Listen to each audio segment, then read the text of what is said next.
Me friends and ఫ్యామిలీతో సరదాగా బయటకు వెళ్ళటానికి కారు లేదా అయితే వెంటనే ఈ నెంబర్కి కాల్ చేయండి. సార్ నమస్తే సార్. నమస్తే సత్యాన్ గారు, భారత్లో ఈ హెచ్ఎంపివి వైరస్ కేసులు బయటపడ్డాయి అని తెలిసిన వెంటనే ఈ హాస్పిటల్ స్టాక్స్ ఒక్కసారిగా రేజ్ అయ్యి ఆల్మోస్ట్ 4% ఒకటే రోజులో హాస్పిటల్ స్టాక్స్ అంతా కూడా అప్ ట్రెండ్ లోకి వెళ్ళడం జరిగింది. కరెక్ట్. అసలు ఏ స్టాక్స్ మనకి అప్ ట్రెండ్ లోకి వెళ్ళి హాస్పిటల్కి సంబంధించి చెప్పగలరు? ఓకే, ఇప్పుడు ఏమైందంటే అసలు కంటే భయం ఎక్కువ. అంటే ఏంది, ఎక్కడో చైనాలో హెచ్ఎంపివి వైరస్ ఉంది, ఇండియాలో ఒక 2-3 కేసులు పిల్లల మీద వచ్చినాయి అనగానే ఇంట్లో ఉన్న పిల్లలకు కానీ పెద్దవాళ్ళకి కానీ వెమ్మట ఏమనిపిస్తుంది అంటే ఒక విధమైన జలుబు రాని, పడిషన్ రాని, జ్వరం రాని, అదేనేమో అని ఒక భయము. రెండోది సీజనల్. ఇప్పుడు సపోజ్ ఇప్పుడు మైనస్లో అంటే శీతాకాలం నడుస్తుంది అంటే ఈ చలి ఏమవుతుంది, అప్పటిదాకా మామూలుగా ఉంటారు, ఒక్కసారే సాయంత్రం కానీ చలి పెట్టడం మొదలు పెడుతుంది.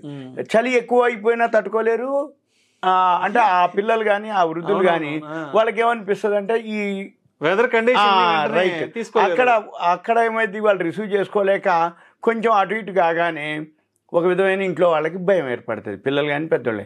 దాంతో ఏమవుతుంది, ఏమో ఇవన్నీ మనకెందుకులే, ముందు ఒకసారి హాస్పిటల్కి వెళ్దాం అని చూపిద్దాం, టెస్ట్ చేపిద్దాం, అమ్మయ్యా అనుకుంటారు. ఆ దెబ్బకి ఏమవుతుంది, ఎక్కడో ఏదో ఉంది అనగానే ఇక్కడ మనకు ముందు భయం, అసలు రైట్ అసలు కంటే భయంతో ఏమైంది అదొకటి. రెండోది ఏంటిది, ఇక ఏదైనా అనిపిస్తే ఇక ఆటోమేటిక్గా హాస్పిటల్కి పోయినాక వెమ్మటే వాళ్ళకు కూడా ఏమనిపిస్తుంది తెలుసా, ఎందుకులే మనం ఎక్స్ట్రా అని టెస్టులు రాస్తారు.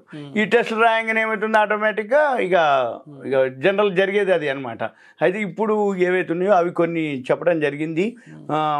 మీరు అన్నట్టు ఒక 3-4 కేసులు, 3 కేసులు, ఒకటి 2 బెంగళూరులో, ఒకటి గుజరాత్లో, అహ్మదాబాద్లో, ఒకటి ఇంకేవో మళ్ళీ ఇప్పుడు మనం 2-3 మించి ఎక్కువగా చెప్పట్లేదు. ఇప్పుడు కాదు, ఇంకో 2-3 యాడ్ అయినాయి అని చేయటం జరిగింది. కాకపోతే భయపడాల్సింది లేదు, అది పెద్దగా దాన్ని మనం తీవ్రత ఉండదు, అందుకని మీరేమీ లేదు, మీరు జాగ్రత్తలు తీసుకుంటున్నాం, దానికి తగ్గ ఏవైతే చర్యలు తీసుకుంటున్నాం అని చెప్పడం జరిగింది. ఏది మన ఆరోగ్య శాఖ మంత్రి గారు. ఏది అయితే ఈ వెమ్మటే మీరు అన్నట్టుగా హాస్పిటల్ షేర్లకి 2 అనమాట.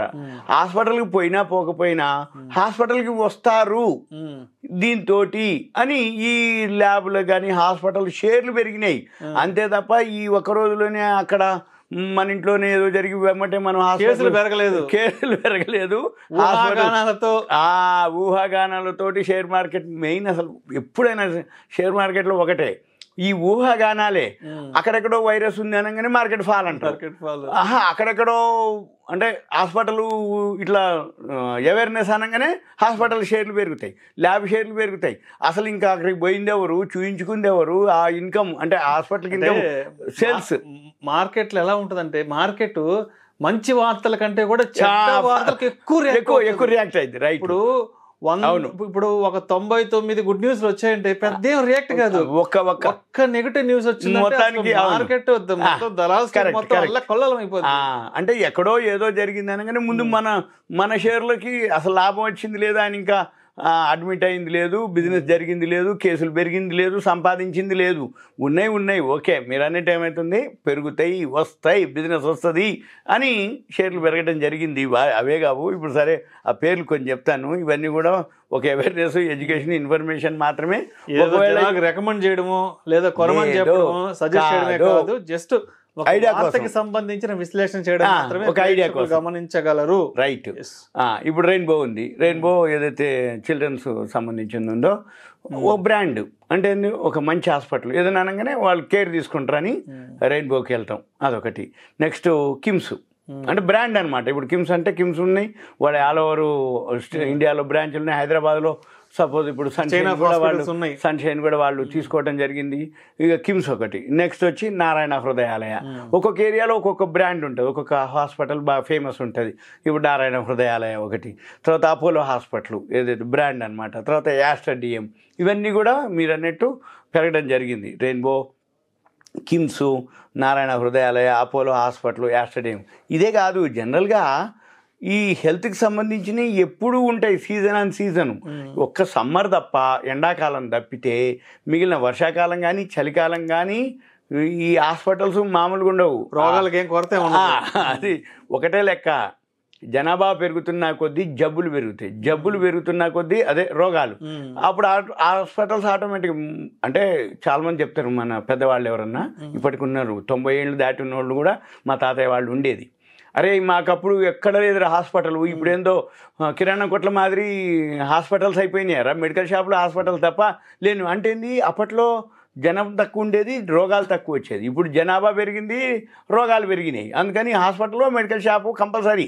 అంటే మనం కిరాణా కొట్టేంత ఉందో అవి కూడా అనమాట. అందుకని ఇవన్నీ కూడా మామూలుగా అక్కర్లే, తగినప్పుడల్లా కొనుక్కునే షేర్లు ఇవి అంతే తప్ప ఈ పర్టికులర్గా ఈ హెచ్ఎంపీవీ వైరస్ కోసమే కొనాల్సిన అవసరం లేదు.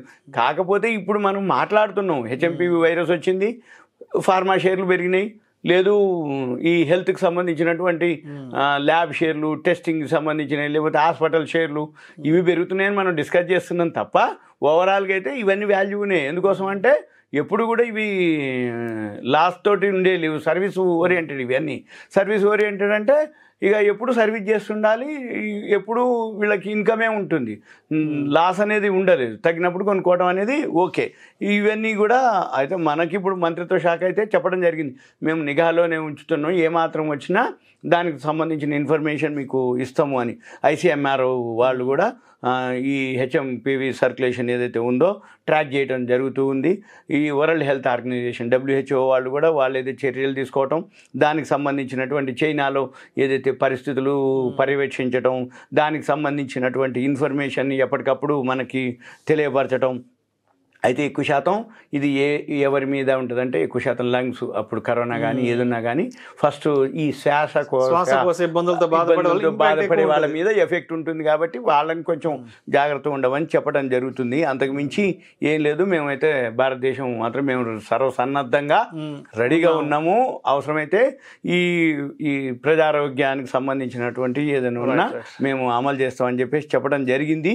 ఇవన్నీ కూడా రేపు అంటే రాబోయే రోజుల్లో, ఎందుకోసం అంటే ప్రభుత్వం కూడా ఎప్పటికప్పుడు అవేర్నెస్ ఉంటుంది. ఎందుకోసం అంటే ఎన్నాళ్ళు లేదు, ఇంకొక వారం రోజులే మహాకుంభమేళా ఉంది. మహాకుంభమేళాకి ఏమాత్రం అవేర్నెస్ లేకుండా ఏదైనా జరిగింది అనుకోండి, మన ప్రభుత్వం మీద ఒక బ్యాడ్ ఇంప్రెషను, అంటే ఫారిన్ డెలిగేట్స్ రావటం, పెద్ద ఎత్తున ఒక కార్యక్రమం చేపడుతున్నప్పుడు మీరు అన్నట్టు చిన్న బ్యాడ్ న్యూస్ కూడా దాన్ని స్ప్రెడ్ ఎక్కువ అవుతుంది. కాబట్టి ఇటువంటివన్నీ కూడా మనకంటే ముందు మన ప్రభుత్వమే దీని మీద ఆరోగ్య మంత్రిత్వ శాఖ వాళ్ళు చర్యలు కానీ, ప్రికాషన్స్, జాగ్రత్తలు, ఏం చేయాలి, ఎలా చేయాలి, ఎట్లా చేయాలి, అవన్నీ కూడా వాళ్ళు ఎప్పటికప్పుడు చేయడం జరుగుతుంది. కాకపోతే మీరు అన్నట్టు ఈ ఏదైతే హాస్పిటల్ షేర్స్ ఉన్నాయో అవన్నీ కూడా పాజిటివ్లోనే ఉంటాయి. కాబట్టి మీరు అన్నట్టు కొనుక్కోవచ్చు కూడా. ఎందుకోసం అంటే ఈ వైరస్ భయాలు ఇప్పుడు ఒక రోజులోనే పోవు, కొన్నాళ్ళ పాటు ఎఫెక్ట్ ఉంటుంది. కాబట్టి పెద్ద ఏం లేదు, కొనుక్కోవచ్చు. Thank you sir, thank you so much. Thank you.